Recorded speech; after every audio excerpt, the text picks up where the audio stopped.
Questão 20.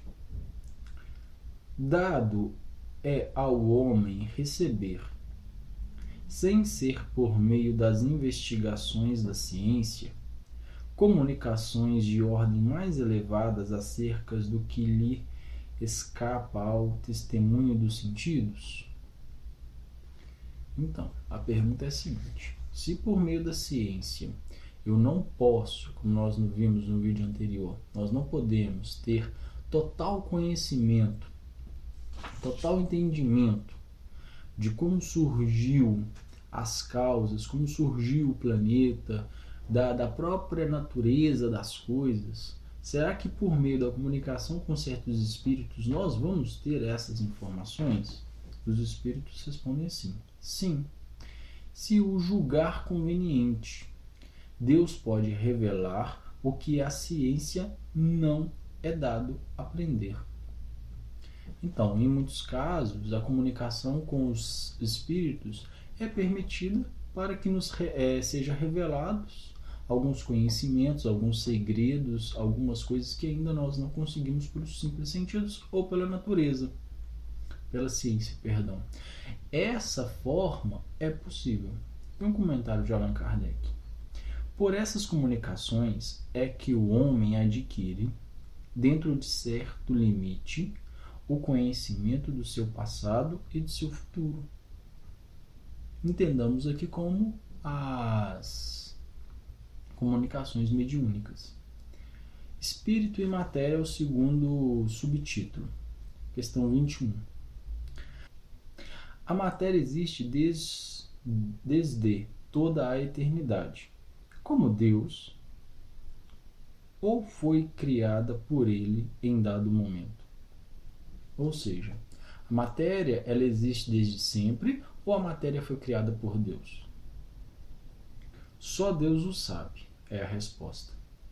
Há uma coisa, todavia, que a razão vos deve indicar, é que Deus, modelo de amor e caridade, nunca esteve inativo, por mais distantes que logreis figurar o início da sua ação.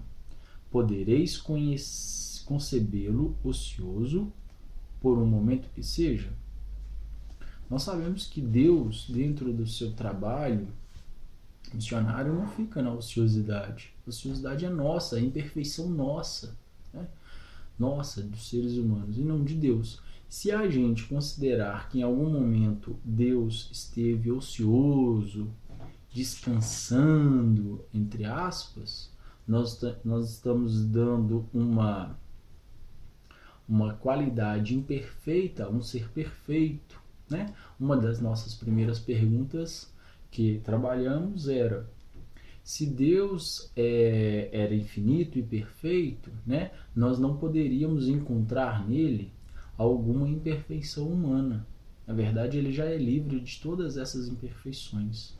Na verdade, ele está presente em nossas vidas para que nós consigamos nos livrar delas, né? Como alguém vai nos auxiliar a nos livrar dessas imperfeições sendo imperfeito? Define-se geralmente a matéria como o que tem extensão, o que é capaz de nos impressionar os sentidos, o que é impenetrável. São exatas essas definições? Então, Allan Kardec pergunta na questão 22 se a matéria é realmente a extensão daquilo que é capaz de impressionar os sentidos, ou seja, de sentir mesmo, de tocar, né? O que é impenetrável, aquilo que não consigamos passar, né? Essas definições são exatas, são perfeitas? Pergunta Allan Kardec. Do vosso ponto de vista, elas são. Ou seja, do meu ponto de vista humano, do nosso ponto de vista humano, é exatamente isso. Aquilo que é matéria, aquilo que é, por exemplo, impenetrável. Porque não falais senão do que conheceis. Mas a matéria existe em estados que ignoras.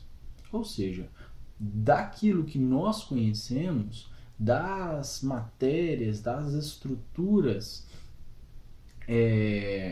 da natureza que nós conhecemos, que nós temos sentido atualmente, está correto, está perfeito, é isso mesmo. Mas os espíritos vêm nos alertar que nós ainda não conhecemos todas as matérias do universo, todas as formas, todas as estruturas da matéria do universo.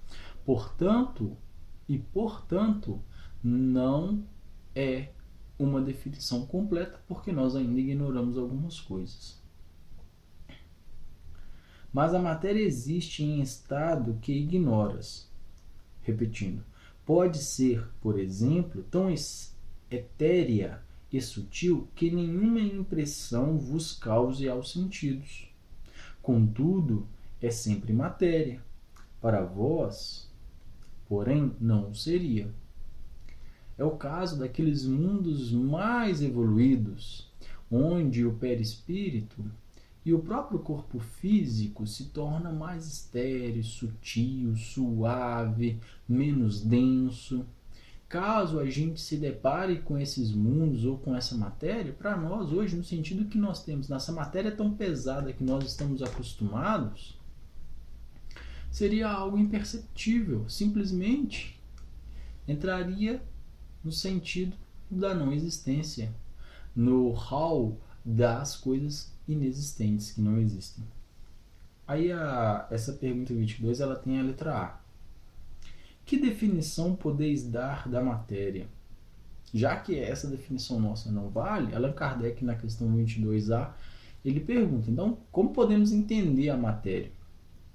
A matéria é o laço que prende o espírito, é o instrumento de que este se serve e sobre o qual, ao mesmo tempo, exerce sua ação.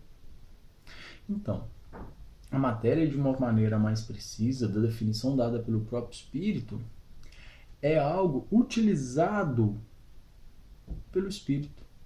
É o que prende o espírito a esse mundo, que prende o espírito no plano material. E, além disso, são instrumentos que servem de atuação do espírito sobre a matéria e a matéria sobre o espírito. O momento que nós, quanto espírito, exercemos a nossa ação.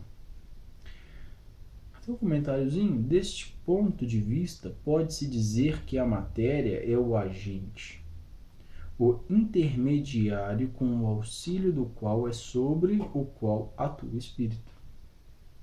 O intermediário com o auxílio do qual e sobre o qual atua o espírito.